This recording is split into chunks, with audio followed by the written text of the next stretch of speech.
अंतरिक्ष में 41 साल बाद फिर लहराया हिंदुस्तान का तिरंगा। इंटरनेशनल स्पेस स्टेशन पहुंचे शुभांशु शुक्ला।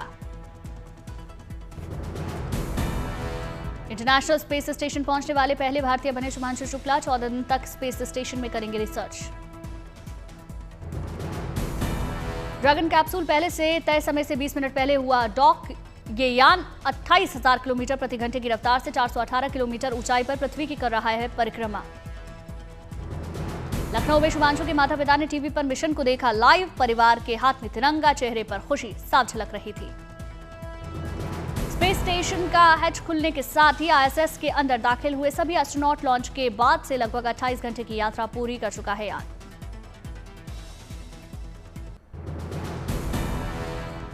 एक्सियोम 4 ने जारी किया स्पेस से क्रू मेंबर्स का वीडियो। भारतीय एस्ट्रोनॉट शुभांशु शुक्ला ने अंतरिक्ष से देशवासियों को नमस्कार किया। शुभांशु शुक्ला का देशवासियों को संदेश, कहा कंधे पर लगा तिरंगा इस बात का प्रमाण कि मैं अकेला यहां नहीं पहुंचा।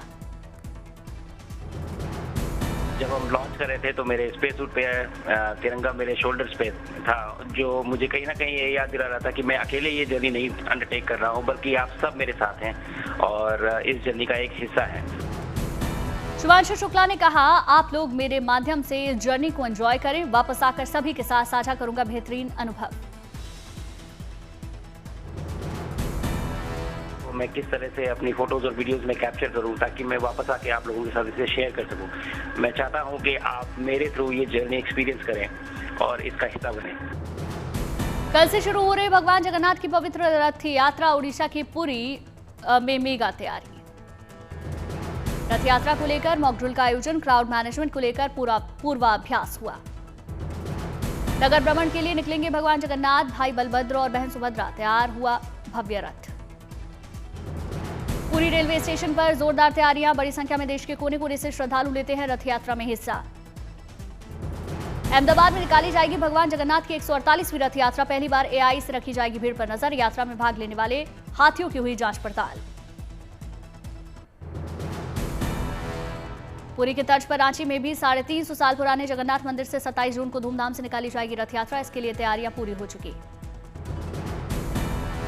मंदिर में जुटने लगी श्रद्धालुओं की भीड़। शुद्ध घी में मालपुआ किया जा रहा तैयार। मंदिर के सजावट के लिए कई क्विंटल गेंदा समेत अन्य फूल मंगवाए गए। पश्चिम बंगाल की सीएम ममता बनर्जी ने दीघा में भगवान जगन्नाथ मंदिर का दौरा किया। कल सुबह 9 बजे से शाम 4 बजे तक 1 किलोमीटर के मार्ग पर निकाली जाएगी रथ यात्रा।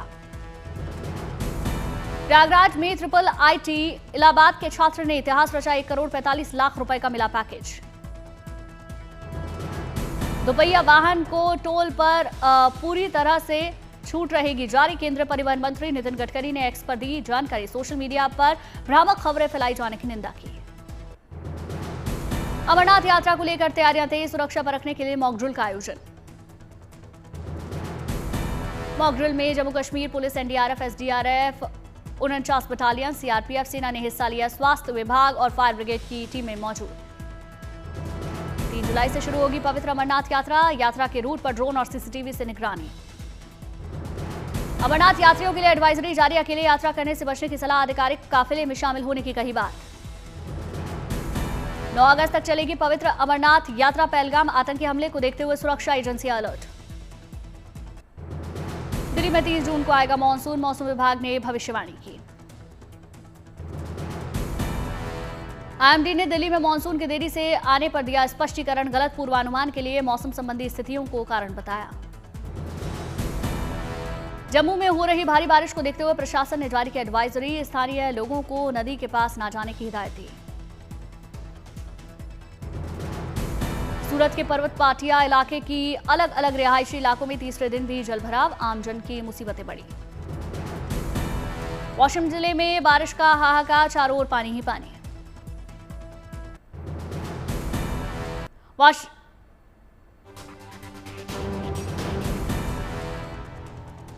वाशिम से संभाजीनगर जाने वाले मार्ग में यातायात बाधित हुआ। पिछले 21 घंटों से वाशिम में हो रही बारिश। मुंबई में साल की सबसे ऊंची हाई टाइड। दोपहर 12:55 पर 16 फीट ऊंची लहरें। 24 जून से 28 जून तक लगातार 5 दिन समुद्र में बड़ी हाई टाइड। इस साल के मानसून सीजन में 19 बार समुद्र में ऊंची हाई टाइड होगी। हिमाचल प्रदेश में मानसून की पहली बारिश ने कुल्लू के कई इलाकों में मचाई तबाही, शहर की कई सड़कों को हुआ नुकसान। चंडीगढ़ मनाली नेशनल हाईवे 3 भी बाढ़ की चपेट में, ब्यास नदी में आए तेज तूफान से NH3 का आधा हिस्सा नदी में समा गया। नवसारी जिले में भारी बारिश के कारण नदियों में बाढ़ जैसी स्थिति, कावेरी नदी का जलस्तर 17 फीट तक पहुंचा। तीसरा इलाके में जलभराव के कारण 250 से अधिक परिवार प्रभावित, लोगों को अपने वाहन सुरक्षित स्थानों पर ले जाने के लिए मजबूर होना पड़ा। वडोदरा के पास से गुजरने वाले नेशनल हाईवे 48 पर आज सुबह से भारी ट्रैफिक, 15 किलोमीटर लगी लंबी लाइनें। बारिश की वजह से जगह जगह पर हाईवे पर हो गए थे गड्ढे, जिसकी वजह से थमी गाड़ियों की रफ्तार। हनुमानगढ़ में आई बरसात ने प्रशासन की पोल खोली, सड़कें बनी दरिया, घुटनों तक पानी भरा, लोगों को हो रही परेशानी। रुद्रप्रयाग में अलकनंदा नदी में गिरी बस, मौके पर रेस्क्यू टीम मौजूद। सोनप्रयाग शटल पुल पर आया मलबा, केदारनाथ धाम जाने की तरफ वाले यात्रियों को सोनप्रयाग में रोका गया।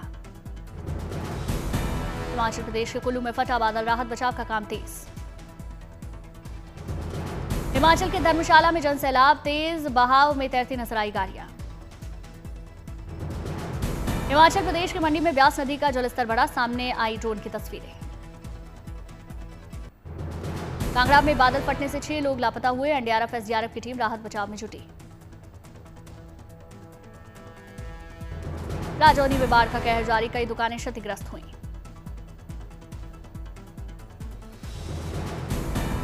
राजौरी में बाढ़ से कई वाहन बहे, वाहनों में निकाली प्रशासन वाहनों को निकालने में जुटा। कर्नाटक के कुर्ग में भारी बारिश का रेड अलर्ट जारी, स्कूल कॉलेज बंद किए गए। लाहौल स्पीति में वाहन पर गिरा पत्थर, एक घायल, यातायात प्रभावित होने से 44 वाहन फंसे। भारत ने पूरी दुनिया को एक बार फिर आतंकवाद पर सख्त संदेश दिया, SCO बैठक में संयुक्त बयान पर हस्ताक्षर करने से रक्षा मंत्री का इनकार, दस्तावेज में नहीं था पहलगाम आतंकी हमले का उल्लेख। चीन की धरती पर ऑपरेशन सिंदूर का जिक्र, SCO समिट में बोले राजनाथ, आतंकवाद के एपिसेंटर अब सेफ नहीं, कार्रवाई होती रहेगी। SCO देशों के रक्षा मंत्रियों के सामने पहलगाम हमले पर राजनाथ सिंह का सख्त संदेश, बोले आतंकवाद बिल्कुल बर्दाश्त नहीं करेंगे। SCO बैठक में राजनाथ सिंह इशारों में पाकिस्तान को पर घेरा, कहा कुछ देश करते हैं आतंकवाद का समर्थन। रक्षा मंत्री राजनाथ सिंह ने वसुदेव कुटुंबकम का दिया मंत्र, बोले अकेले वैश्विक चुनौतियों से नहीं निपट सकते। एयर इंडिया प्लेन क्रैश की जांच में बड़ी सफलता, ब्लैक बॉक्स की मेमोरी हुई एक्सेस, डेटा निकालने की प्रोसेस शुरू। CJI BR गवई का बड़ा बयान, कहा कुछ लोग कहते हैं कि संसद सर्वोच्च है, लेकिन मेरी राय में संविधान सर्वोपरि, लोकतंत्र के तीनों हिस्से इसके अधीन। तेलंगाना हाईकोर्ट का बड़ा फैसला, मुस्लिम महिला को तलाक का पूरा हक, पति की मंजूरी जरूरी नहीं। यूपी के कथावाचक विवाद में आया नया मोड़, मुकुटमणि और उसके साथी पर केस दर्ज, जाति विवाद पर सियासत तेज। गुजरात उपचुनाव में जीत से गदगद, आपको झटका, MLA मकवाना ने पार्टी के सभी पदों से इस्तीफा दिया। राम मंदिर में बने 14 नए मंदिरों के लिए पुजारी बनने का मौका, भर्ती के लिए आज से आवेदन शुरू। मंदिर में दैनिक श्रृंगार, पूजन और भोग अर्पण के लिए पुजारियों की नियुक्ति होगी। प्रशिक्षण के दौरान मिलेगा खाना, आवास और 2000 रुपए की मासिक छात्रवृत्ति। पर्व के मौके पर बिहार लौटने वालों के लिए अच्छी खबर, छठ, दिवाली जैसे मौकों पर बस चलाएगी बिहार सरकार। PPP मोड में 250 अतिरिक्त AC बसें भी चलाएगी। अंतर्राज्यीय मार्गों पर बिहार सरकार 299 बसें चलाएगी। यूपी, पंजाब, हरियाणा में NIA का बड़ा एक्शन, 18 जगहों पर छापेमारी।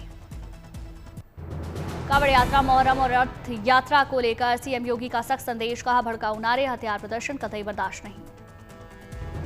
CM योगी ने अधिकारियों को दिए सख्त निर्देश, कहा कार्रवाई के लिए शासन से आदेश की प्रतीक्षा कतई न करें, तत्परता से और कानून सम्मत कार्रवाई करें।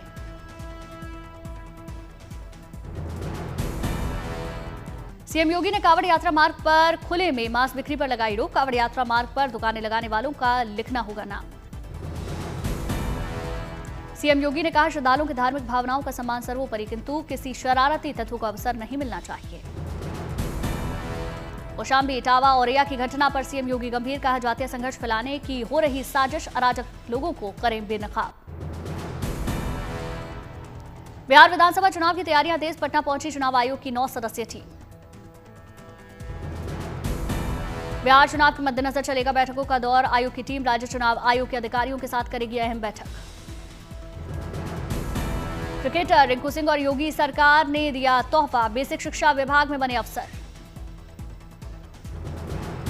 नागपुर एयरपोर्ट पर बारिश में भीगे यात्री, पैसेंजर बस में भी टपकता रहा पानी, वायरल हुआ वीडियो। नागपुर एयरपोर्ट पर यात्रियों को एरो ब्रिज की सुविधा देने की बजाय बस से टर्मिनल तक लाया गया। कई यात्री बारिश में भीगते हुए बस तक पहुंचे। बॉस्टन कंसल्टिंग ग्रुप के मुताबिक भारत में करोड़पतियों की तादाद 2024 से 2029 के बीच 55% बढ़ने की उम्मीद। ग्लोबल औसत 21% के मुकाबले भारत में ज्यादा लोग बन रहे अमीर। अप्रैल 2025 में भारतीयों का विदेशी खर्च 9% बढ़कर $2.5 अरब तक पहुंचा। भारतीयों ने सबसे ज्यादा खर्च विदेशी ट्रैवल, शॉपिंग और दूसरी सर्विसेज पर किया। आरबीआई के मुताबिक ग्लोबल अनिश्चितता के बावजूद भारतीय अर्थव्यवस्था का मजबूत प्रदर्शन। मई 2025 में e-way bill, GST collection, toll collection, digital payments जैसे इंडिकेटर्स ने दिखाई शानदार growth. Credit rating agency ICRA ने 2025-26 के लिए भारत की जीडीपी ग्रोथ का अनुमान 6.5% से घटाकर 6.2% किया। पश्चिम एशिया में बढ़ता तनाव, ग्लोबल ट्रेड अनिश्चितता के चलते घटाया अनुमान। 24 जून तक मॉनसून की बारिश लॉन्ग टर्म औसत से 4% ज्यादा रही। राजस्थान और गुजरात में करीब 135% ज्यादा बारिश हुई। एमपी, यूपी, तमिलनाडु, कर्नाटक, हरियाणा में भी औसत से ज्यादा बारिश।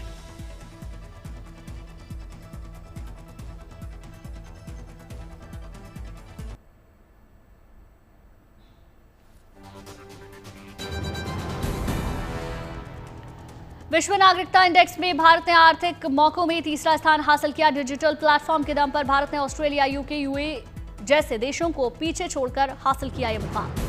भारत और अमेरिका के बीच ट्रेड डील पर बातचीत जारी रखने तक यूएस की तरफ से रेसिप्रोकल टैरिफ न लगाए जाने का अनुमान। स्टील और एल्यूमिनियम टैरिफ पर बातचीत को लेकर अटकी है डील।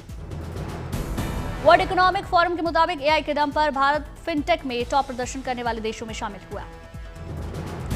अमेरिका में सरकारी डिवाइसेस पर व्हाट्सएप के इस्तेमाल पर पाबंदी लगाई। सिक्योरिटी और डेटा प्राइवेसी के चलते व्हाट्सएप का मोबाइल, डेस्कटॉप और वेब वर्जन सरकारी डिवाइसेस पर यूज नहीं होगा।